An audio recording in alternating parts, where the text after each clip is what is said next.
The Caribbean Sea simmers with tension, its turquoise waters masking a storm brewing beneath the surface. Once a symbol of paradise and escape, these waters now reflect the anxieties of a world on edge. The winds that sweep across the islands carry more than just the scent of salt and rain.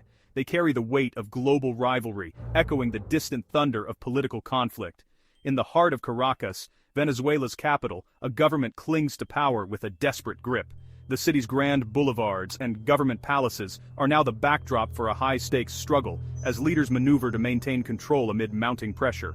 The fate of the nation has become a matter of international chess, with every move calculated, every alliance scrutinized. Behind closed doors, world leaders debate, strategize, and plot their next steps, knowing that the consequences will ripple far beyond Venezuela's borders. Venezuela, home to the world's largest proven oil reserves, stands at the epicenter of a new kind of Cold War, one not fought with armies on battlefields, but with sanctions, oil, and covert deals. Its vast oil fields, once a source of national pride and prosperity, have become pawns in a global contest for influence and resources. The United States, determined to oust Nicolas Maduro, has deployed a barrage of economic pressure, sanctions that squeeze the Venezuelan economy, aiming to force regime change. In Washington, officials frame their actions as a fight for democracy, but the stakes are also about power and prestige in the Western Hemisphere. Meanwhile, Russia and China see Venezuela as a strategic foothold in America's backyard. They prop up Maduro's government with military advisors, financial lifelines, and diplomatic backing, determined to challenge U.S. influence and secure their own interests in the region. Every move is scrutinized by a watching world, as the great powers play a dangerous game of brinkmanship.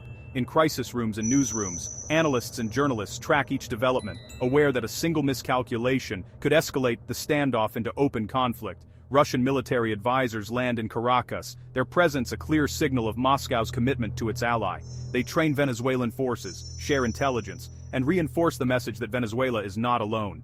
Chinese technicians embed sophisticated surveillance networks across the country, strengthening the government's grip on power and ensuring that Beijing's influence is felt in every corner of Venezuelan society. U.S. warships patrol the nearby Caribbean waters, a show of force meant to deter foreign intervention and reassure allies. The presence of these vessels is a constant reminder that the crisis could spill over at any moment. Caught in the crossfire are the Venezuelan people. Their daily struggles, waiting in endless food lines, coping with blackouts, and searching for medicine, are overshadowed by distant strategies and power plays. For them, the crisis is not abstract, it is a matter of survival. For Washington, the battle is about restoring democracy, containing rivals, and maintaining its influence in Latin America. Every policy decision is weighed against the risk of emboldening adversaries or alienating allies. For Moscow and Beijing, the stakes are equally high. Supporting Venezuela is about challenging U.S. dominance, securing vital resources, and demonstrating that the world is no longer unipolar. Their involvement signals a new era of multipolar competition. Venezuela's crisis has become a microcosm of global power shifts, a test case for how far great powers will go to defend their interests, and how much ordinary people will endure as a result. The world watches, holding its breath, uncertain if this standoff will remain a tense equilibrium or spiral into chaos. News broadcasts dissect every development, while families in Caracas gather around televisions, hoping for signs of relief. The fate of 30 million Venezuelans hangs in the balance, their future shaped by forces far beyond their control. In this Caribbean standoff, the stakes are nothing less than the direction of a nation, and perhaps the balance of power in the world. Venezuela's collapse began as a domestic tragedy, economic mismanagement, political repression, and a society unraveling. Once a nation of promise and relative prosperity, Venezuela's streets grew quieter as businesses shuttered and families struggled to find basic necessities. The sense of community that once defined neighborhoods faded, replaced by uncertainty and fear. Under Hugo Chavez, oil wealth funded ambitious social programs, lifting millions out of poverty and fueling a sense of national pride. But this prosperity was built on a fragile foundation, an economy almost entirely dependent on oil exports. As institutions weakened and corruption spread, the country's future became increasingly tied to the volatile price of crude. When Nicolas Maduro took over, he inherited a system already teetering on the edge. A dramatic plunge in oil prices exposed deep flaws, leaving the government unable to sustain its promises. Gas stations ran dry, and the economy spiraled downward. Hyperinflation soared, wiping out savings overnight. Store shelves emptied, and ordinary people found themselves paying for bread with stacks of nearly worthless believer notes. Desperation drove millions to flee, creating one of the largest migration crises in the region's history.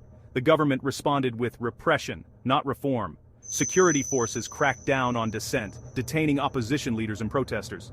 The streets of Caracas became battlegrounds, echoing with the chants of those demanding change and the sirens of riot police. As the state teetered, global powers took notice. The crisis in Venezuela was no longer just a local issue. It became a focal point for international rivalry and strategic interests. The US, viewing Maduro as a destabilizing force and a threat to democracy, quickly recognized opposition leader Juan Guaidó as Venezuela's legitimate president.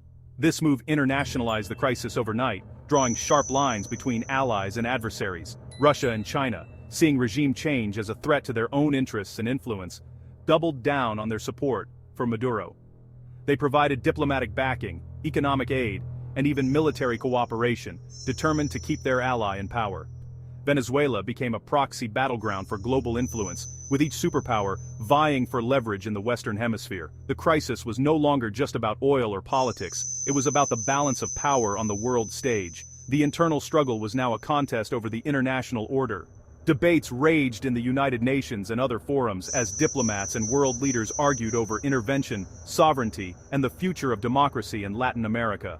The crisis was no longer just about Venezuelans. It was about whether the US could still dictate terms in its own hemisphere, or if new powers would reshape the rules. Protests erupted not only in Venezuela, but across the region, as people questioned foreign involvement and the true cost of global power struggles. The world's eyes turned to Caracas, now a pawn in a larger game. The fate of a nation, and perhaps the future of the region, hung in the balance as local tragedy became global chessboard.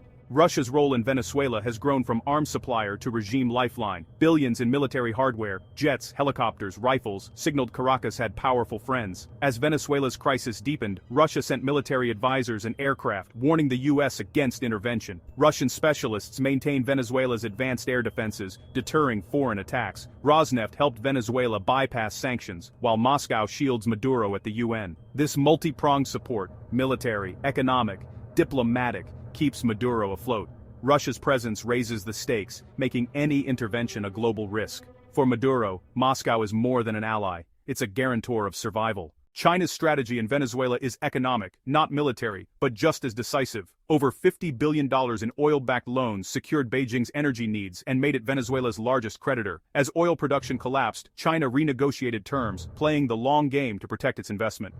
Chinese tech giants built Venezuela's surveillance infrastructure, giving the regime tools for control. The national ID card system, powered by Chinese technology, ties social benefits to political loyalty. China frames its involvement as business, but its support is vital to Maduro's survival. By providing cash and technology, Beijing ensures Venezuela remains a friendly outpost. The digital Silk Road runs through Caracas, strengthening China's influence in the Americas. For China, Venezuela is both a resource and a strategic foothold. Hugo Chávez's Bolivarian revolution was built on oil and populism. He promised to use Venezuela's vast petroleum wealth to uplift the poor and transform society, capturing the hopes of millions who long for change. High oil prices in the early 2000s poured billions into government coffers, funding ambitious social programs, subsidized food, and regional alliances. But as the state grew, the economy became dangerously dependent on PDVSA, the state oil company, making Venezuela vulnerable to the volatile swings of the global oil market. Political loyalists replaced experienced professionals in key positions, undermining expertise. Over time, mismanagement and corruption led to the decay of vital oil infrastructure, while the government's focus shifted from efficiency to political loyalty. Sweeping expropriations and nationalizations gutted domestic industries, leaving supermarket shelves empty and making Venezuela increasingly reliant on imports for even basic goods. When global oil prices crashed, the fragile system collapsed almost overnight, exposing the deep flaws in the economic model. Nicolás Maduro inherited a broken model after Chávez's death.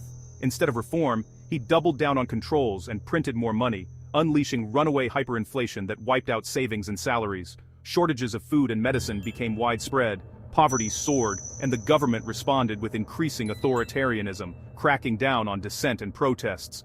The opposition was sidelined, their voices silenced by force, as the government tightened its grip on power and stifled any challenge. The dream of oil-funded prosperity faded, replaced by economic ruin, mass migration, and a deeply polarized society torn between loyalty and disillusionment. Maduro's rule became a desperate struggle for regime survival, focused on holding power rather than genuine reform or recovery. Today, the legacy of Chavez is a nation in freefall, with even his former supporters questioning the promises that once inspired hope. Oil wealth, once seen as Venezuela's greatest blessing, has become its curse, a broken legacy haunting the nation's future. The U.S. maximum pressure campaign aimed to topple Maduro through crippling sanctions. Sanctions targeted Venezuela's oil sector, financial system, and regime elites. The U.S. recognized Juan Guaidó as interim president, hoping to trigger a swift transition. Assets were transferred to the opposition, and military intervention was threatened. But the campaign failed to oust Maduro. Sanctions devastated the economy, but also gave Maduro a scapegoat. The regime adapted, finding new revenue streams with help from allies. The hardest hit were ordinary Venezuelans, not the regime's inner circle. The pressure campaign hardened the stalemate, not resolved it. Maduro's survival depends on a web of foreign support and shadow economies. Russia and China provide strategic cover, but Iran and Cuba are vital partners. Iran ships fuel and repairs refineries, trading expertise for gold. Cuba embeds intelligence advisors, helping Maduro neutralize threats and maintain military loyalty. Illicit gold and oil sales, ship-to-ship transfers, and cryptocurrencies keep cash flowing. This sanctions-proof economy enriches elites and pays security forces. The regime operates outside Western systems, shielded by its allies. With powerful friends and adaptability, Maduro has outlasted maximum pressure. Survival, not prosperity, is the regime's only goal. While powers clash, Venezuelans endure collapse. Hyperinflation and sanctions have destroyed the economy, wages are worthless, and hunger is widespread. Hospitals lack supplies, doctors have fled, and treatable diseases are deadly again. Over 7 million have fled, fracturing families and straining neighbors. Inside Venezuela, crime and lawlessness reign. The social fabric is torn. Normal life is a memory. Both regime policies and U.S. sanctions share blame for the catastrophe. The humanitarian crisis is a direct result of political deadlock.